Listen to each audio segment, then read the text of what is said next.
Hey everybody on YouTube, Shadowsun here, welcome back to my channel.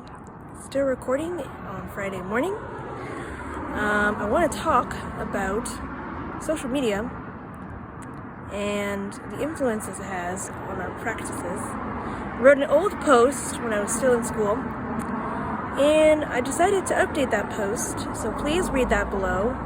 Again, if you have trouble with the description, shadowsunmusings.net. And also follow me on Twitter, description below.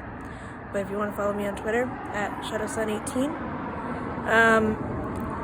I want to talk about social media and our influence, the influence social media has on our practices. I mentioned in that post, about how I believe that social media can help our craft. I believe that it can help us as practitioners because we can get inspired by the videos we see, the TikToks, the Instagram, the tweets, the whatever, you name it. But social media can also hinder us because social media can influence us in a negative aspect because you are comparing yourselves to the people. I know I'm guilty of this, comparing myself to other witches, maybe feeling like I'm not witchy enough, feeling like my practice is not right, or feeling like it's not good enough. And what I didn't mention in the post was that it needs to be balanced, what you share. I did mention that. You need to balance what you share and how you share it and what gets shared because it's public and that's not gonna go away. Once it's on, it's on. Once it's on the internet, it's on the internet. And I'm well aware of that when I film these videos. And I stand by what I say. And I think social media as a whole, just like regular mainstream media, influences us in ways we don't realize. We are influenced by the things that we watch, the things that we hear, the things that we are exposed to in ways that, on a subconscious level even, that you don't realize. Persuasive advertising is a thing.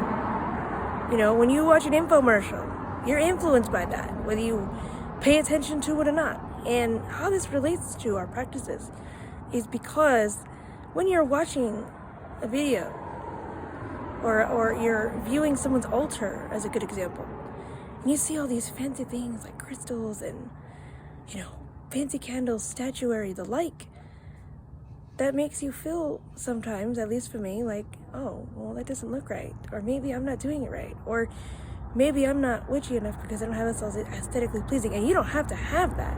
For the record, I have a whole series on budgets and witchcraft and that kind of thing coming out at some point in the near future. But that being said, it is important that if you see something on social media, that is only a portion, a fraction of what you see from that individual. I don't share everything on social media. I'm huge on Twitter. I don't tweet often, but I love Twitter. I love looking at tweets, and I love I don't know, I think I have a problem because I really like Twitter a lot. I don't know why exactly. I just feel like it's a good way to get things quickly and disseminate information. But that being said, I feel like, balancing it out, because I'm sharing you portions of my practice, not even portions, because my practice changes. So what I might show you today will be different 2, 3 weeks, 2, 3 months, a year down the road even, because we grow and we evolve and we shift and we live this human experience as spiritual beings. In my opinion, we're living the human experience, and as such we are influenced by the physical things. And all this to say that not looking at social media is not a bad thing, but also overdoing it is, you can have too much of a good thing. I'm not saying that you can't share things on social media, because I'm sharing stuff right now, but I'm also saying that you got to keep it relevant, keep it in a way that it's going to help somebody. I think just being aware, being mindful, and for the people watching, be aware that you're only seeing half the story. You're only getting half the situation. You know, I might share my altar and it might change up, and I'm sharing these things. I'm sharing my experiences, including this, to help you, to inspire you to think about how you want to do something. You know, how can you alter this for your practice? How can you make it relevant to you? You know, don't go off of what other people think or what other people say and what people, and this goes for anything, for the record, not just social media, but and I say more in the blog post. Please read that post, because I say more.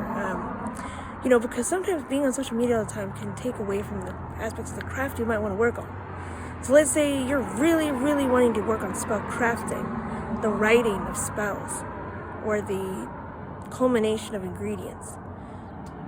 Looking it up on social media is great, but what if you don't have sandalwood or copal or whatever the herb is?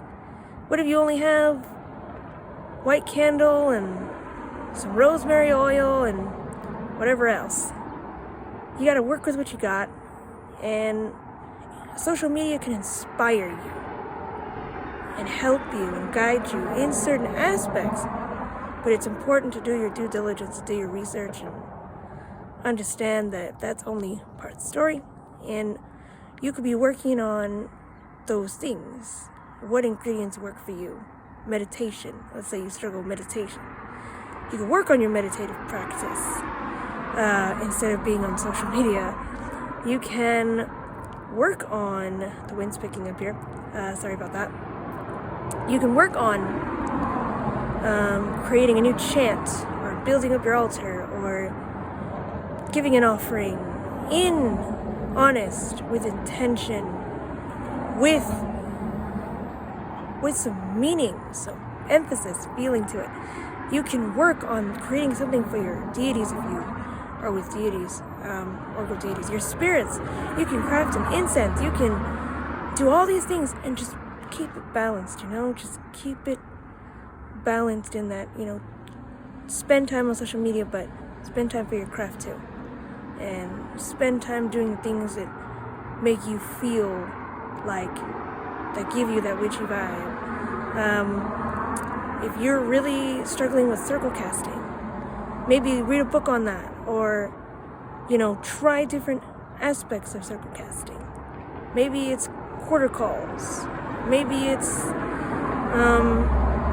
you know, where you stand in the circle, or which way you face to begin the circle casting. Some people do it in the east, some people do it in the north. And if you don't cast circle at all, then maybe focus on shielding or grounding or centering or anything of the like. I can go on and on, but point being, social media doesn't have to be the be-all end-all of your craft in that. And I'm not saying it is, for the record, I'm not saying it is, but let it inspire you, let it help you, but don't let it be the thing that, you know, because I love social media. I think it really inspires me to do better in my craft. I've seen some brilliant people out there. I don't want you to misconstrue what I'm saying here. I think social media is great for inspiration and connecting with people, you know, connecting with people who write books, people who do all these things. It's fantastic. But you also have to have your own craft, your own mind, your own heart, your own beliefs, your own everything.